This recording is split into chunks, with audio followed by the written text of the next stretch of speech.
Hi and welcome everyone, my name is Denis and today I'm going to show you my early Gw6 wildcard team, so let's get into it. Hi and welcome everyone, so as I said before, today I'm going to show you a wildcard team for Gw6 of Fantasy Premier League, and I'm going to be honest with you, I'm not 100% sure I'm going to activate my wildcard, and also I'm recording this video on a Friday, so before Game 5 deadline, and that's mostly because I want to see how my wildcard team is going to change after Game 5 fixtures are going to be over. So again, this is an early wildcard. Probably this is going to change in the next week if I'm going to activate the chip, depending on what's going to happen also on every fixture in Game 5. At the moment, I think that I'm going to use my wildcard in Game 6, but let's see what Game 5 is going to bring us. So I'm going to start talking about the wildcard. As you can see from the screen, this is on Fantasy Football Hub. If you want to play with it, you have the links into my description, but let's start with the team.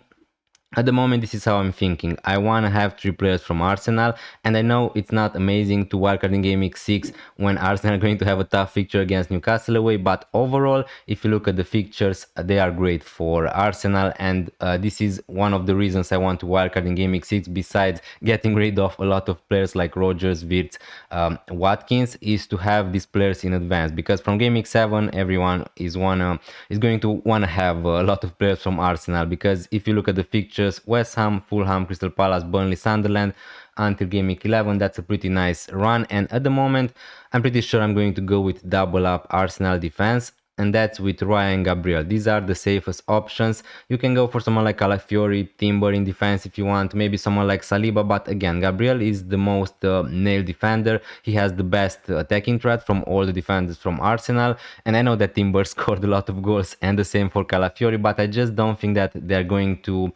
not at the same level of nailedness like someone like Gabriel, Bruno Fernandes, Mohamed Salah, Virgil van Dijk, so that's why I'm going with Gabriel, and also Raya is a nice option because I don't want to double up in playing defenders from Arsenal.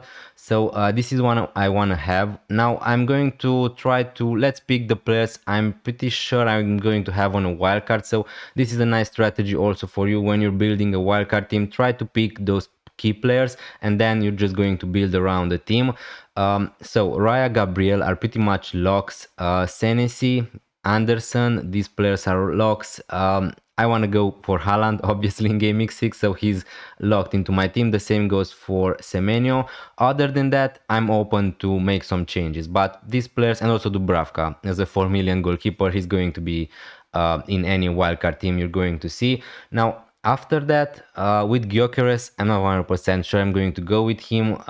Again, it really depends. At the moment, today, we saw the press conference from Pereira from Wolverhampton. Strand Larsen probably is going to play some minutes in Game 5. Now, I don't really care about Game 5, but Strand Larsen probably is going to be the best striker at that price point. The fixtures also are decent for Wolverhampton, so he could be an option. Now, that could be instead of someone like João Pedro or instead of someone like Gw6 if I want to upgrade maybe my midfield a little bit, but at the moment, I like this team. Obviously, João Pedro was in my team from the start, so I don't really want to lose the value.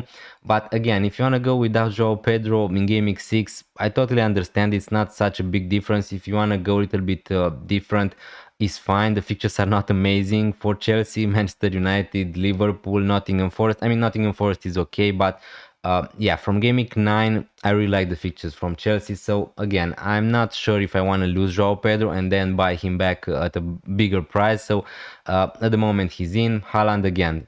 He's going to be my captain in Game 6. Now, again, as I said before, I'm not 100% sure I'm going to activate the wildcard. But one thing I'm certain about is I'm going to want to have Haaland in Game 6. So yeah, enough talking about Haaland.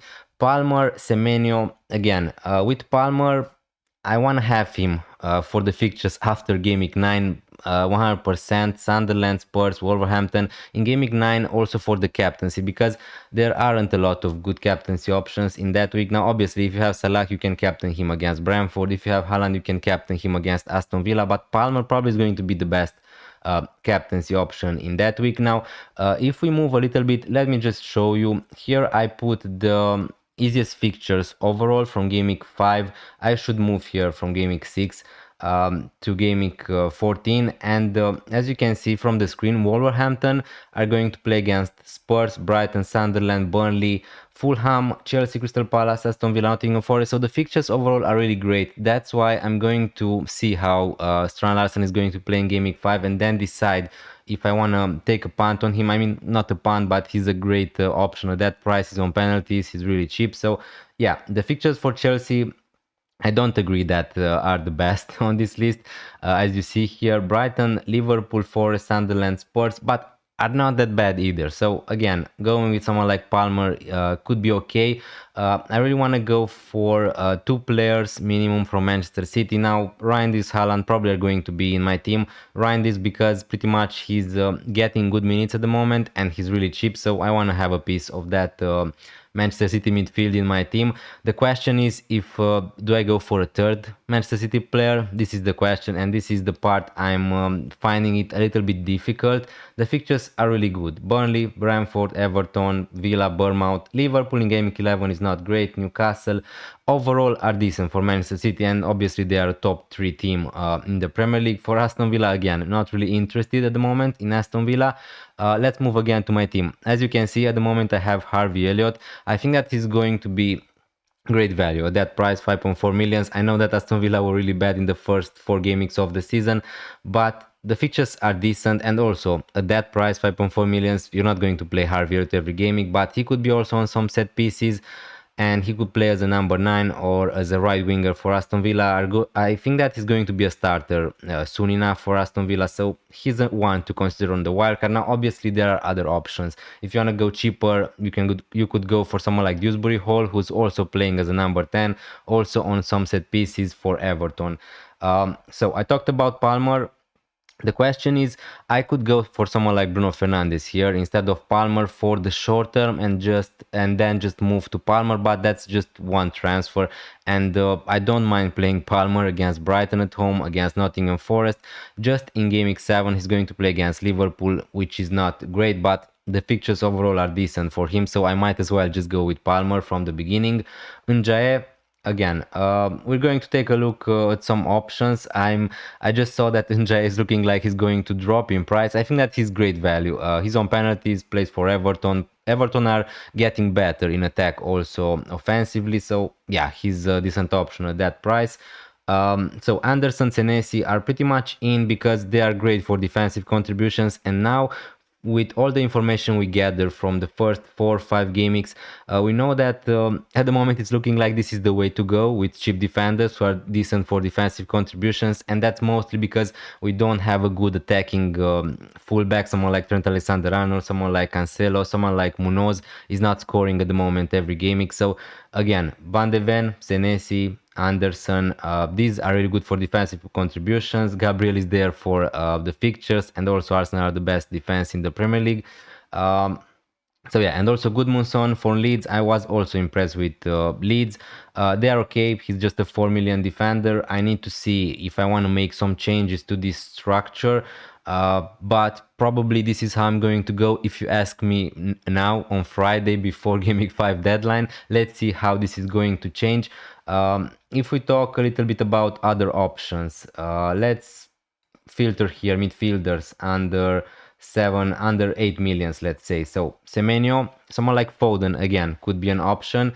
If I want to go for an example, let's say I don't know, I'm going to go for Foden here, and at the moment, yeah, I don't have the money to go for Strand Larsen. I'm going to be short with 0.1 millions to the bank, and that's yeah, really a shame, but I could go something like this.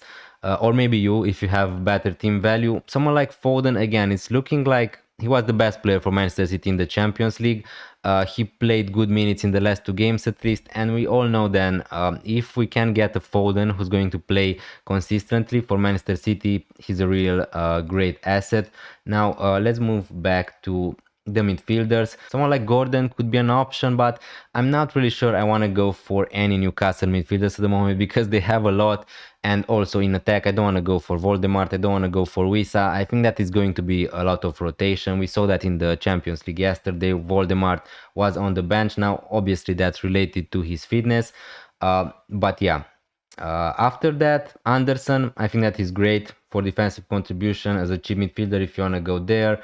Um, Someone like Rice could be an option. Someone like Kudu, someone like Xavi Simons could be options on a wildcard. But the fixtures are going to be over at some point for Spurs. So from game week 6, Wolverhampton, Leeds, Aston Villa, Everton, then Chelsea, Manchester United. It's not the best run of fixtures. Let me just say it like that.